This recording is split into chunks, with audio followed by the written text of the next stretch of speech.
This one's got extra padding, just like Jake.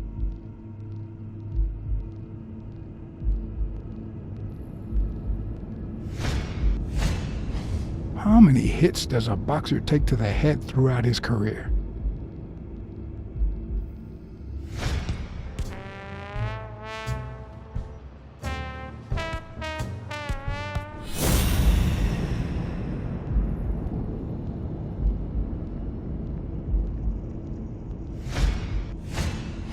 He's been training with those same shorts for who knows how long.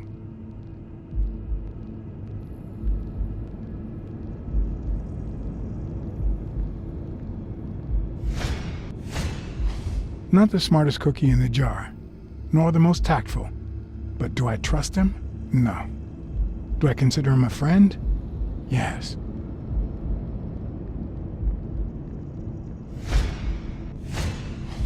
I hope he never feels inclined to hit me. He's twice my size.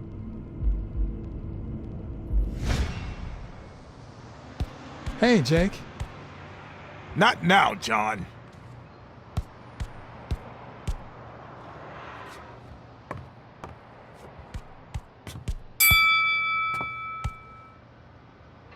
All right, that's enough. Take 5.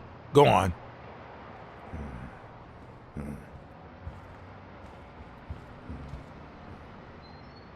What, John? What's so important?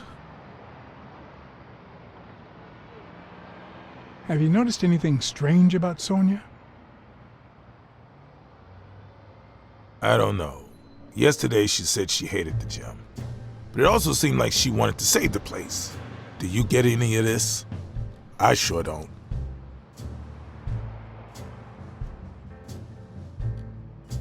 It might not have seemed that way, but she loved her dad. Believe me, I've got reasons to be certain.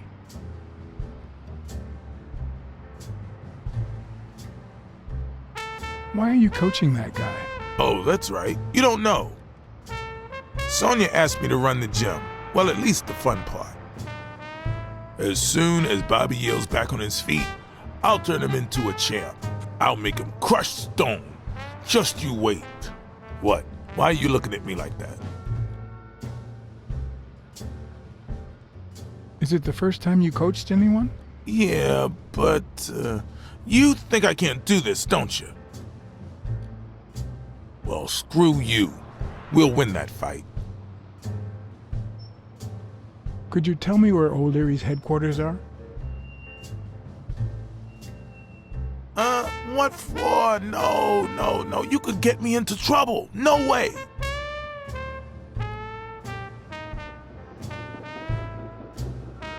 You lied to me yesterday, and being the good friend that I am, I kept your secret.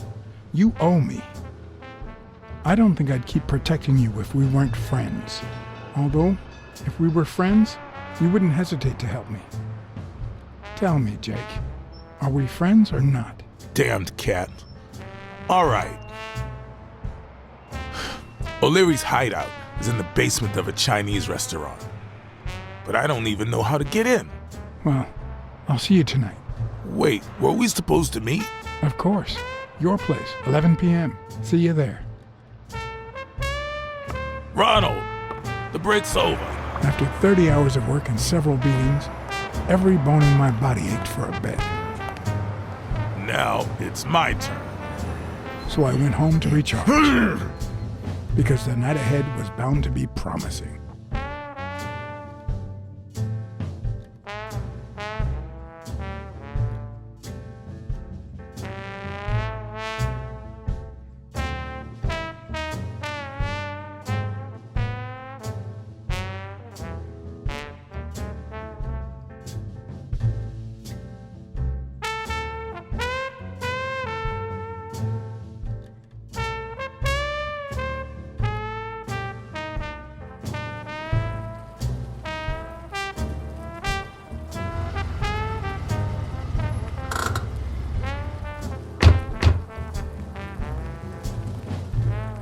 What do you know about that basement?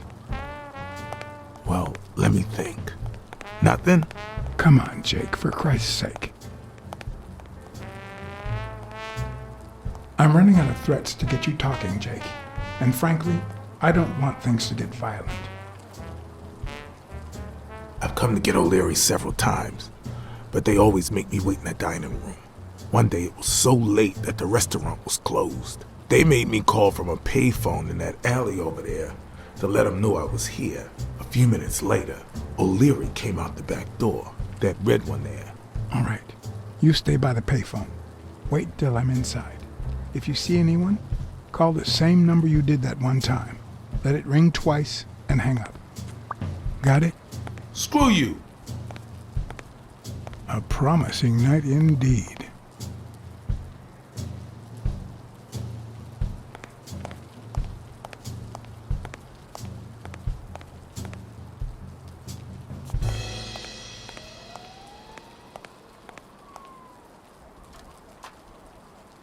Could it be an elevator shaft? How does this thing open?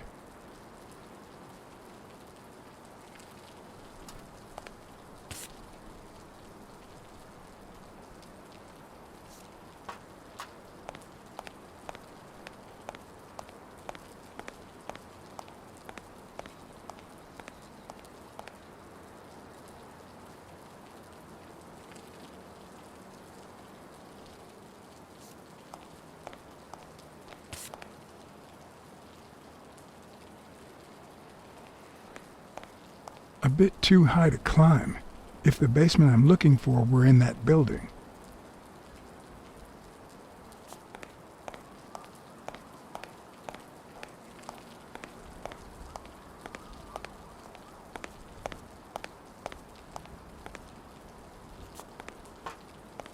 If only I could reach that box.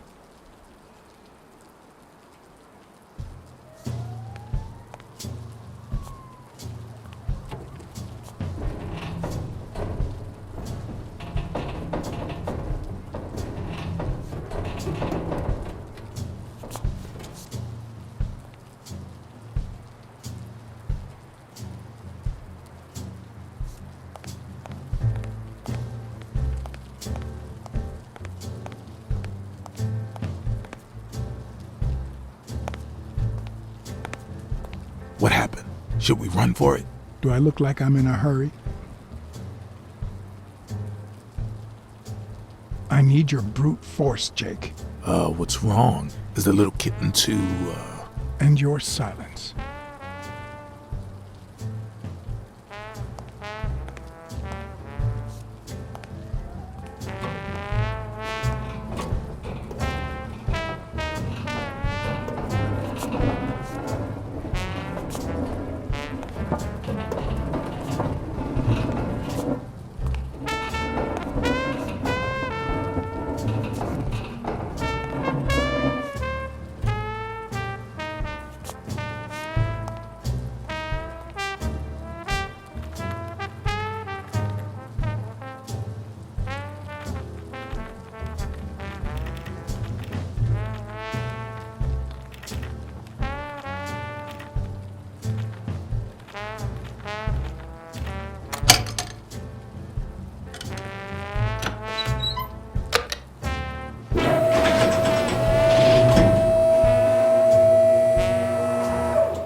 Questions we only ask ourselves when it's far too late.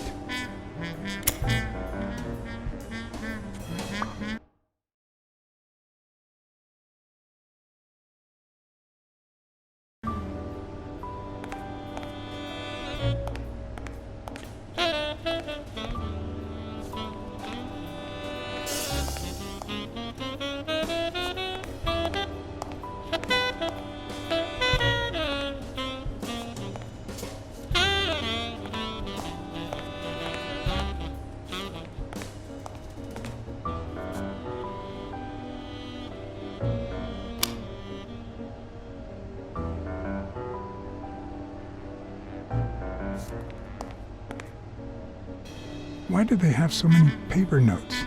Do they get that many orders?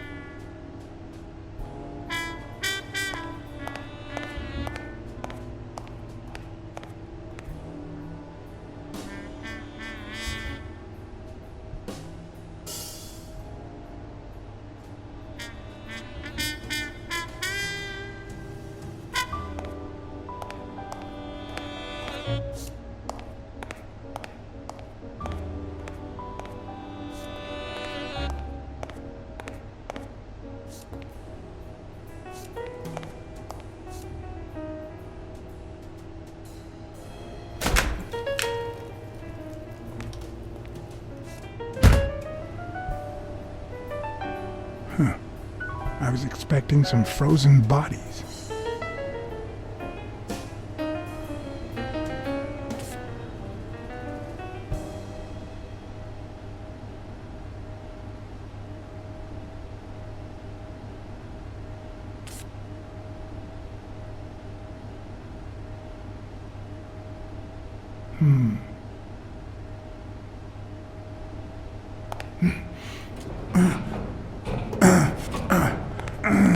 It won't budge.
There's one on each table, except this one.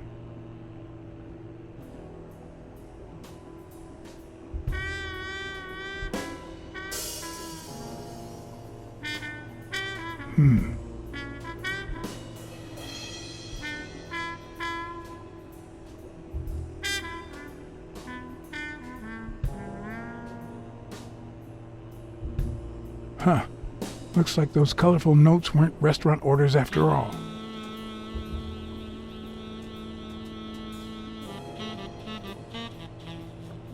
The odds are incredibly in Stone's favor.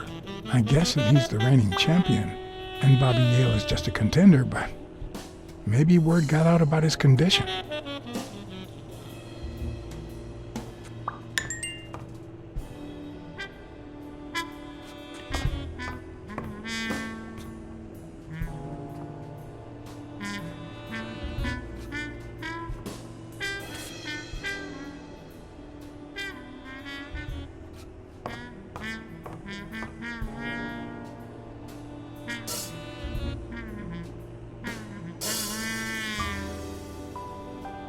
Does O'Leary have a network of pals?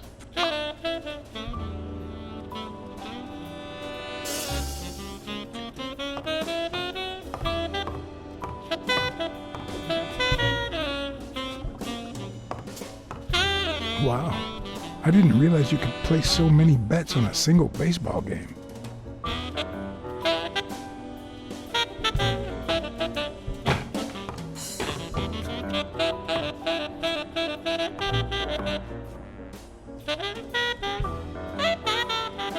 Sometimes I forget that criminals, even the office variety, have family and kids. Yet another example of how crime always pays. It looks like a summary of all the bets that come in. Day, amount, bet, wagerer. Wait a minute, did O'Leary himself bet $5,000 on Yale? 16 days until the fight. A little thingamajig that adds on its own. What'll they think of next?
limited edition copy 2 of 3.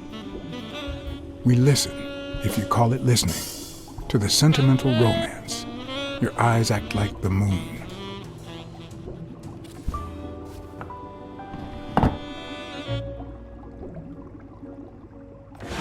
If they're not together anymore, why does O'Leary keep so many pictures of romantic moments with Helen Moore?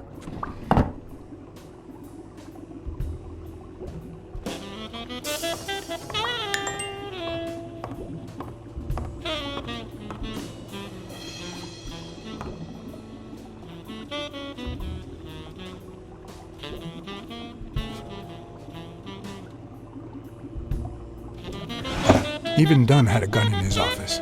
O'Leary couldn't possibly be the exception.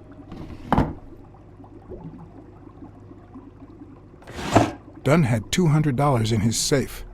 O'Leary had about $20,000 in a drawer.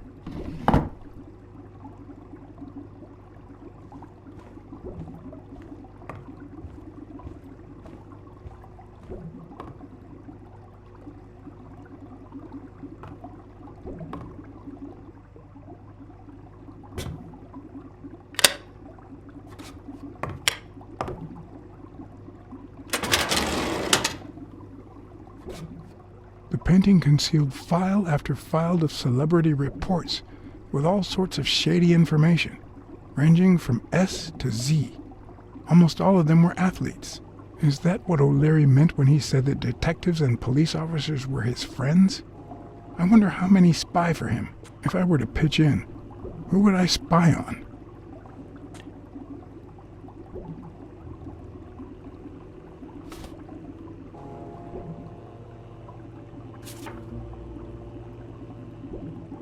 In Bobby Dale's folder, all I found was a log of his incredible stats as an aspiring champion. 20 victories, 16 by knockout. Although, at the end of the report, someone had underlined one word several times: untouchable.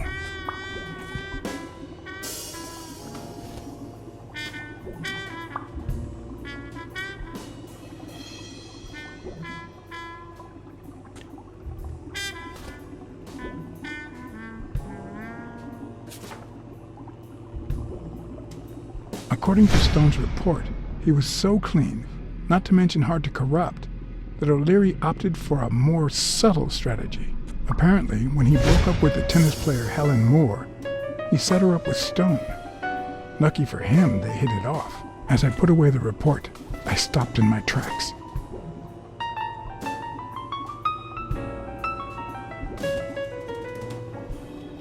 Did I really want to risk knowing what O'Leary had on my good friend, the incorruptible police commissioner?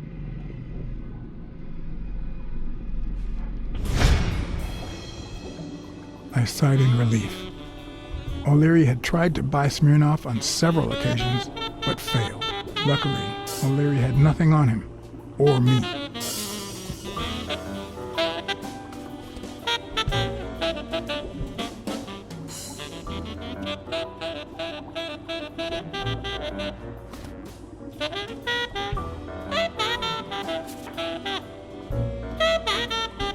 Thorpe had been a rising football star before the war, which he came back from with honors and decorations. After the truce, he resumed his career.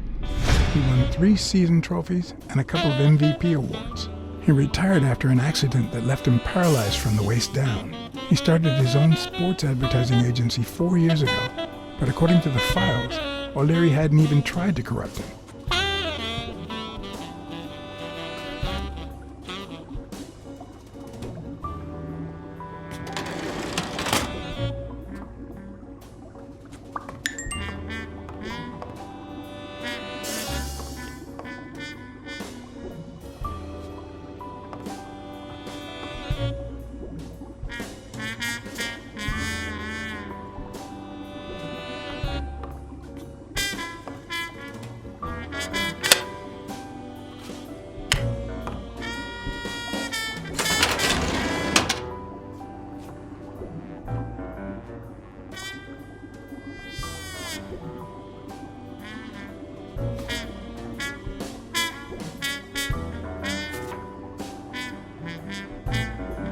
Strange as it may seem, the reports revealed that O'Leary had hired Jake as a bodyguard precisely because he was absolutely clean. Apparently, he liked to surround himself with honest people when he mingled with the high society.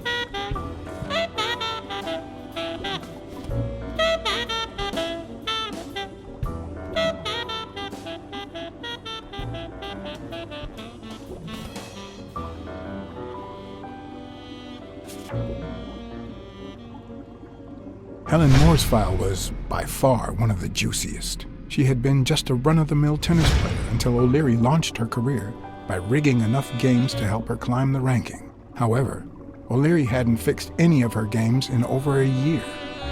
In spite of that, she remained undefeated. Be as it may, it was clear that O'Leary had enough information to ruin her career.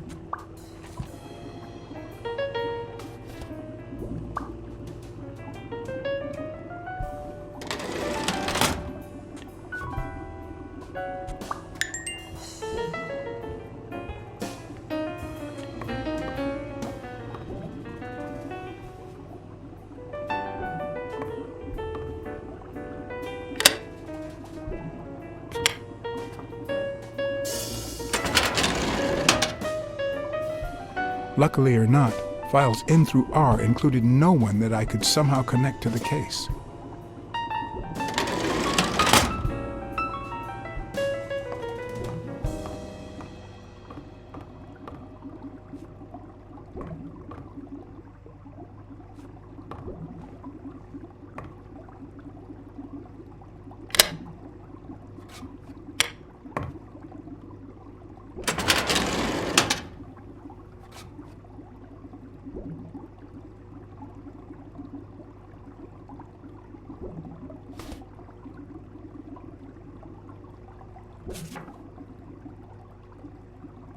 The report on Yale's father was the shortest of all, since only his name was left. Why?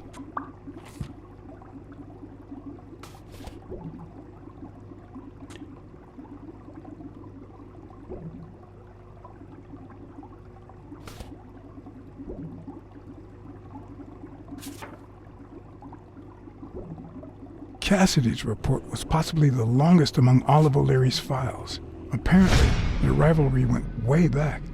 So much so that they spied on each other in the most unthinkable ways. At least I was able to confirm what Yale had told me. Cassidy had threatened Dunn after he refused to join the managers' union.